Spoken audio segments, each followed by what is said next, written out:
slightly mad. I'm going slightly mad. Hello, Aloysius. Hello, everybody. How are you? You're good? That's good.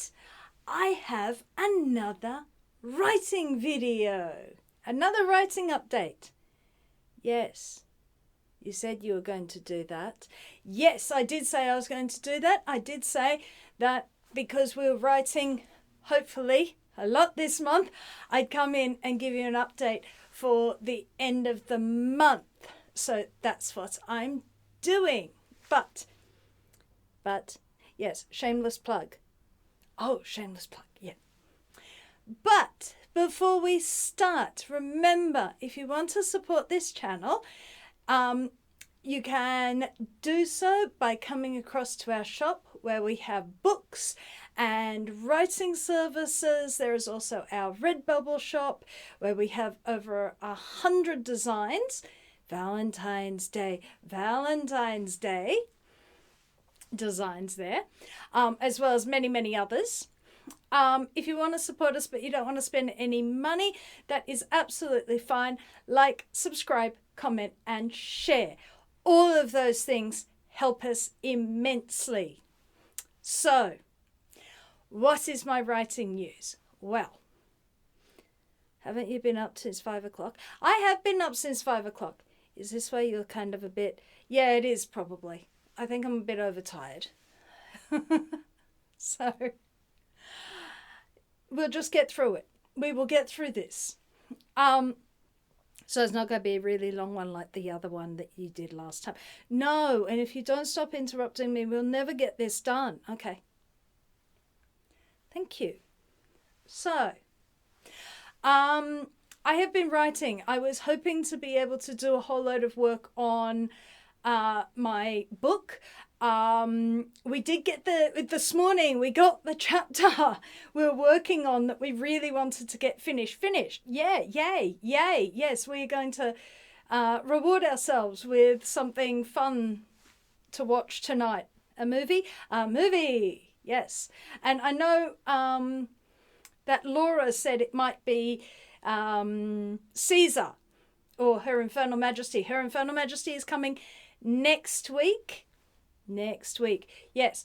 But we decided to come in today because we're going back to work next week, and so this is really our last chance to do a writing update for probably quite some time. Does that mean you can't write and work? No, it doesn't, but it just means that the writing goes so much slower, and when it's going really, really slowly, there's not really much to update people with. So we did actually manage to finish that chapter, and that's what I really want to talk to you about, because there are two sort of elements to this. Most of the writing got done in the past 2 weeks, which is pretty good. I think I was writing, how much? Oh, I think you got about 5,000 words written. Okay, so I was writing between 500 and 800 words a day when I've been writing. So I haven't written every day, except I have written really steadily for the past 5 days. That was because it was torrential rain. Yes, that was because it was torrential rain and you really couldn't do anything else. So I sat and wrote. One of the really weird things that happened, I didn't really expect it.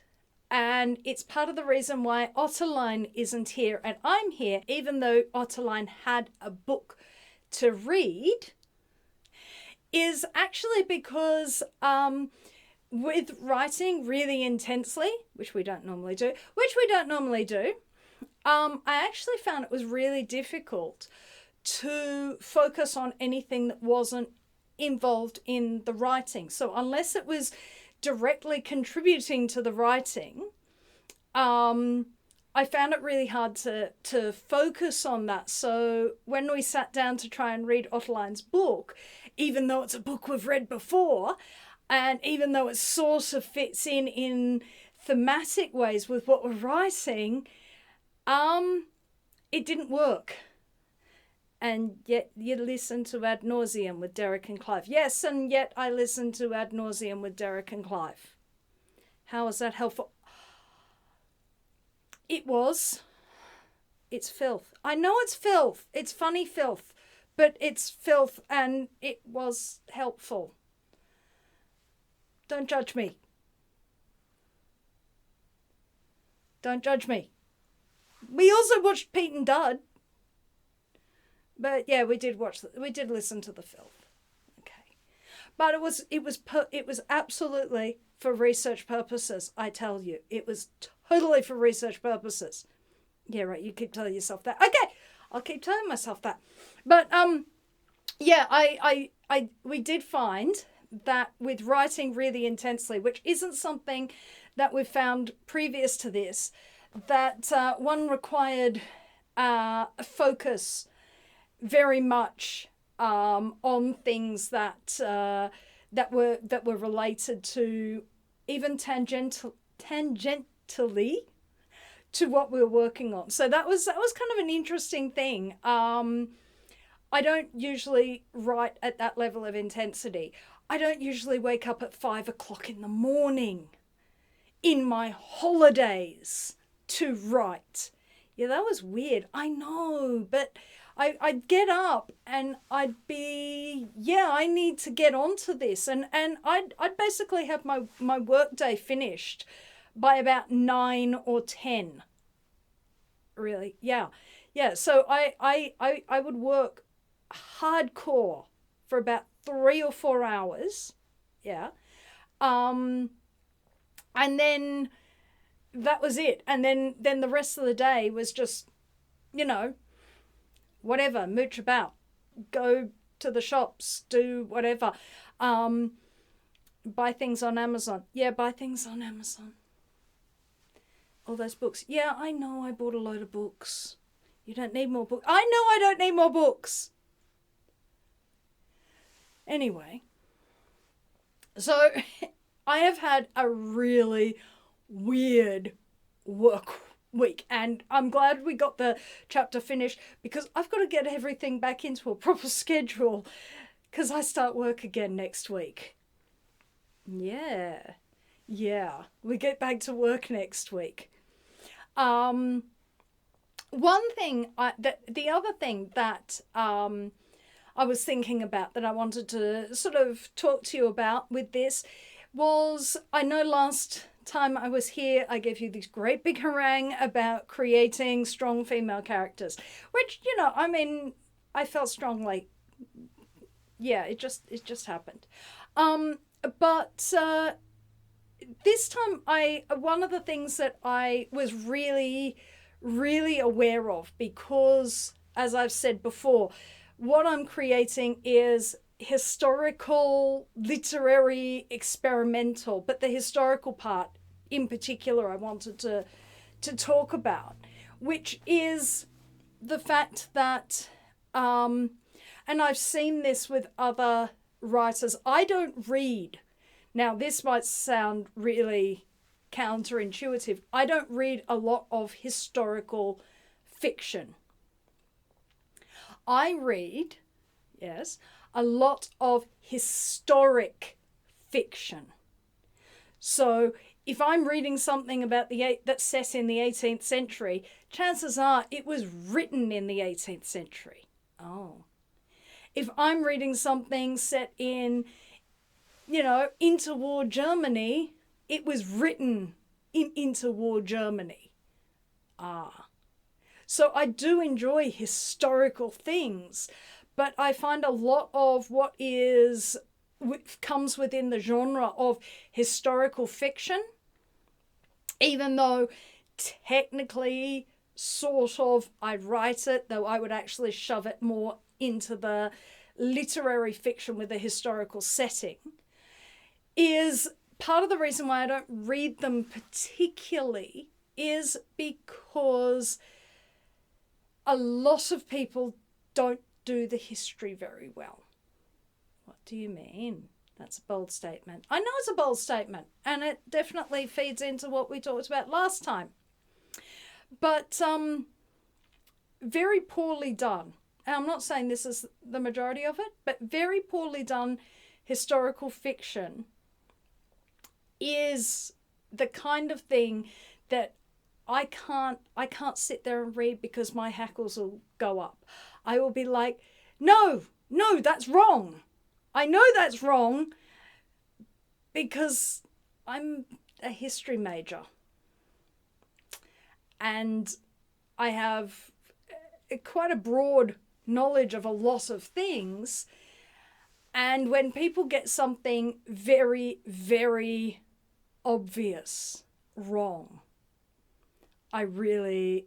that's enough to throw me out of the book entirely. So, how do I approach historical fiction? A lot of research. This is why this book is taking so long. Yeah, you are taking ages. I am taking ages. Now, remember there is an episode of Doctor Who. Oh, I've just nerded myself there. I think it's a David Tennant one. Because, David Tennant. Yeah, I know. David Tennant. Seen him in a kilt? No. You got to see him in a kilt. Got to see him in a kilt. Anyway, David Tennant. David Tennant, I think, has the fixed point in time. That this is an event that cannot be changed. And I think of historical fiction, especially when you are using real people. When you are using real people and blending real people with your fictional characters, you have to treat the lives and the known events of those real people as fixed points in time. You cannot change them. Surely there's a bit of wriggle room. Okay, here's the wriggle room. The more famous they are, the more well known that fixed point in time is, the less you can change it. Very minor people, if you sort of like, actually I need that person to be, I want that person in this scene, but they're dead 2 years earlier, maybe we might just pretend they didn't die then. Nobody will notice. Or if they do notice, I don't think that's going to be too much of an issue. It's not causing a huge problem. So there can be little wriggle room with timelines. Filling in gaps is absolutely legitimate. That is how you actually create your story. You fill in the gaps between what is known, because history is full of holes. We don't have, everything that everyone did for every day of their life and every thought that they had. We just don't have that. No one has that.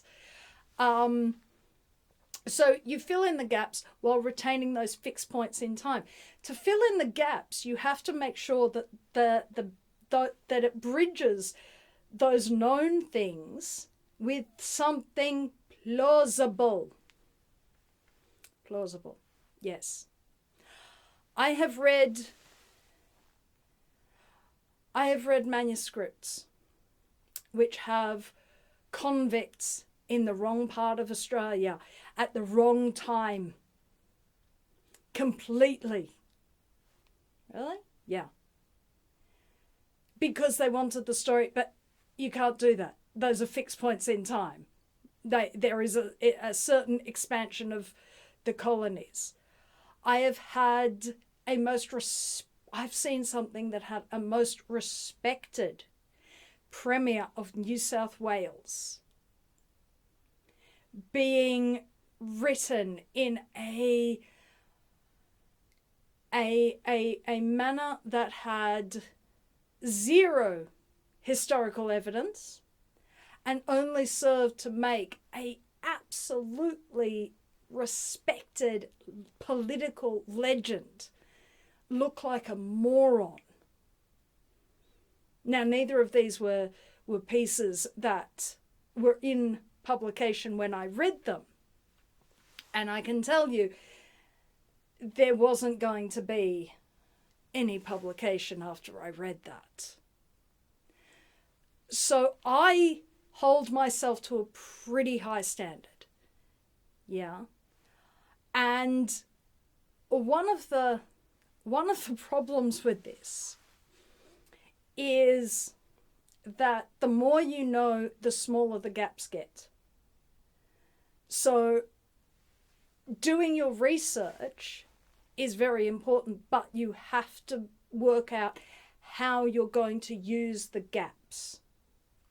How are you going to use the gaps, and how is what you are going to be putting into those gaps going to shift how you view those fixed points in time? It's really not it's not easy in terms of being able to speedily write. You can't just go, oh well, let's make it this and we'll just have people playing in costumes.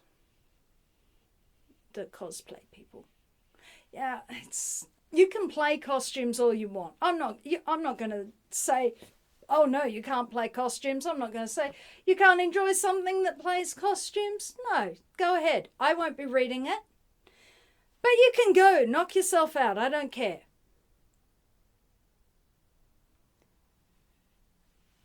But I'm not interested in just playing costumes.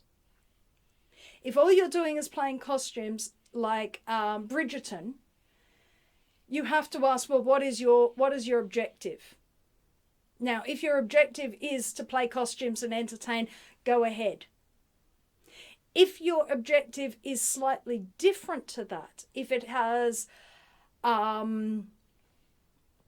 perhaps you want something with more nuance, you want something that says something beyond just, I want to consume this for entertainment, that is when you need to be very much more careful of your research, of the fixed points, and what you put in the gaps.